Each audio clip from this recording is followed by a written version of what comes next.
এই মুহূর্তে আমরা দেখতে পাচ্ছি যে বারুইপুরে যে রহিম মোল্লা এবং করিম মোল্লা তারা যে আক্রান্ত হয়েছিল তাদের বাড়িতে, সেই আক্রান্ত পরিবারের বাড়িতে নওশাদ সিদ্দিকী রয়েছেন, এখানে এসেছেন আরও নেতৃত্বরা রয়েছেন।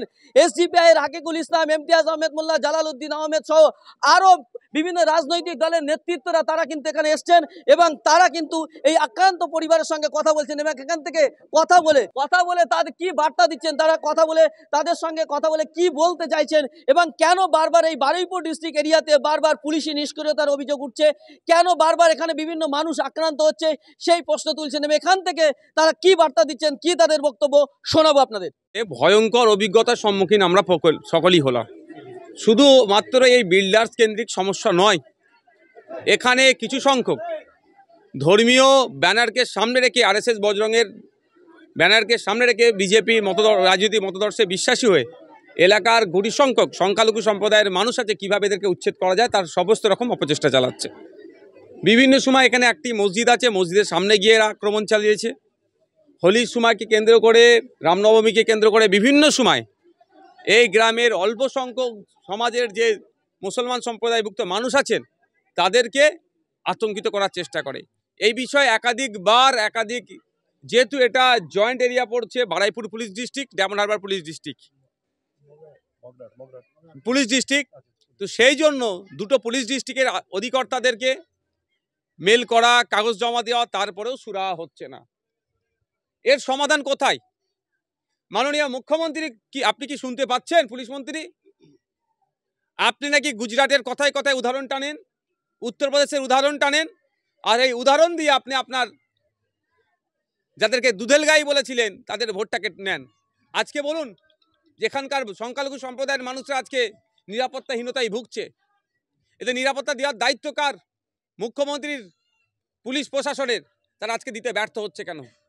এর জবাব কিন্তু আমরা নেব, ছেড়ে কথা বলবো না। সাথে সাথে এটাও বলবো যে এখানকার যারা শুভবুদ্ধি সম্পন্ন মানুষ আছে তাদের উদ্দেশ্যে বলবো, সংখ্যালঘুদের নিরাপত্তা দেওয়ার দায়িত্ব সংখ্যাগুরুদেরকে কাঁধে তুলে নিতে হবে। সংখ্যাগুরুরা সেই সমাজের মধ্যে থেকে যদি দু চারটে মানুষ সমাজ বিরোধী কাজ করে, আপনারা সেটাকে তাকিয়ে তাকিয়ে দেখবেন না বা উপভোগ করবেন না। অনুরোধ করছে এটাই, আপনাদেরকে দায়িত্ব তুলে নিতে হবে। সংখ্যালঘুদেরকে নিরাপত্তা দেওয়া, তাদেরকে আশ্বস্ত করা, তাদের রুজি রুটি, জীবন জীবিকা, বাসস্থানের আশ্বস্ত করার দায়িত্ব কিন্তু আপনাদের নিতে হবে। অন্যথায় কি হবে জানেন তো?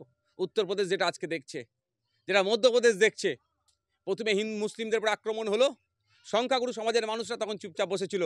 তারপরে আক্রমণ হচ্ছে কি দলিতদের ওপরে, আদিবাসীদের ওপরে, ইভেন উচ্চবর্ণের যারা ওই অসভ্য, জ্যোতিবাবুর ভাষায় অসভ্য বর্বর দল করে তাদের লোকেদের নেতাদের দ্বারায় উচ্চবর্ণের বাড়ির মহিলারাও কিন্তু আজকে সুরক্ষিত থাকছে না। সুতরাং পাপ যেটা হচ্ছে, এই পাপকে যদি শুরুতেই যদি না নির্মূল করা যায়, এই পাপের কিন্তু অভিশাপ অনেক দূর পর্যন্ত টানবে। আমরা চাই না পশ্চিমবাংলার মাটিতে ওই ধরনের কোনো অপকর্ম ঘটুক।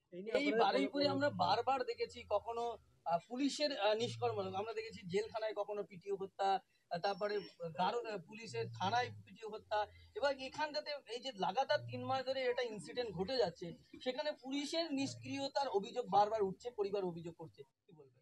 সেটাই তো অবাক হচ্ছি, হোম সেক্রেটারি পর্যন্ত নাকি এরা চিঠি করেছে এর উপরে প্রাণঘাতী হামলা চালাতে পারে, এই মর্মে নাকি মিটিংও হয়েছে, মানুষের ওই যারা উপস্থিতিতে মিটিং হয়েছে। এই বিষয় নিয়ে চিঠি করার পরেও আজকে এই ঘটনা ঘটলো কেন এখানে?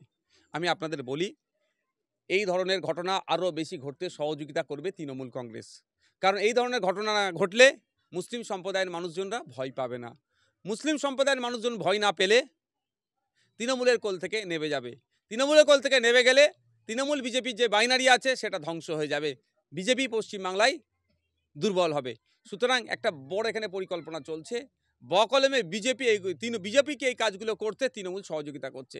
তাই এটা জনগণকে নিয়ে, সমাজের সর্বস্তরের মানুষকে নিয়ে, একদিকে আমাদের যেমন ইমতিয়াজ ভাই থাকবে, অপরদিকে কংসারী বাবু থাকবে, জালাল সাহেব থাকবেন, ওয়াজুল ভাই থাকবেন, আমাদের হাকিকুল ভাইরা থাকবেন, আমরা সমাজের বিভিন্ন স্তরের মানুষ নিয়ে, বিশ্বজিৎদা থাকবে, লক্ষ্মীদা থাকবে, তাপসবাবুরা থাকবেন, সমাজের সমস্ত স্তরের মানুষকে নিয়ে আমরা এই যে নোংরামি চলছে, এই নোংরামি আমরা বন্ধ করব। পুলিশের নিষ্ক্রিয়তা কেন? এই জবাব চাইতে তো আজকে যাবো আমরা এসপি অফিসে। আমরা আজকে লোক নিয়ে যাচ্ছি না, আজকে আমরা প্রতিনিধিত্বমূলক ওখানে যাবো, এসপি সাহেবের সাথে কথা বলবো। যদি এসপি সাহেব মনে করেন বিষয়টাকে হালকাভাবে নেবেন, আগামী দিনে এসপি অফিস ঘেরাও করে এখানে মানুষরা বসতে হবে, জাত ধর্ম বর্ণ নির্বিশেষে। এই বারুইপুর পুলিশ ডিস্ট্রিক্টের আন্ডারে কুলতলিতে বলা হচ্ছে মুসলমানদের ছেলেরা, কাউড়া বাগদিদের ছেলেরা স্কুলে পড়তে পারবে না। এসপি সাহেব নাকে তেল দিয়ে ঘুমাচ্ছে।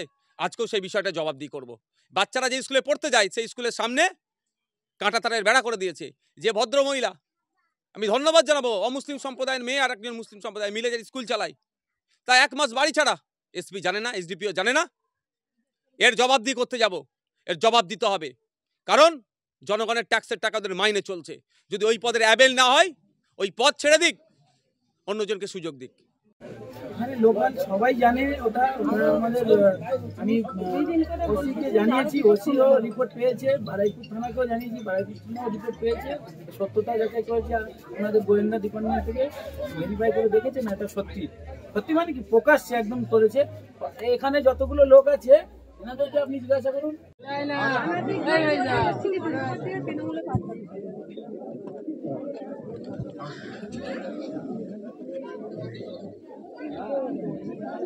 এইটা আপনি অভিযোগ করবেন।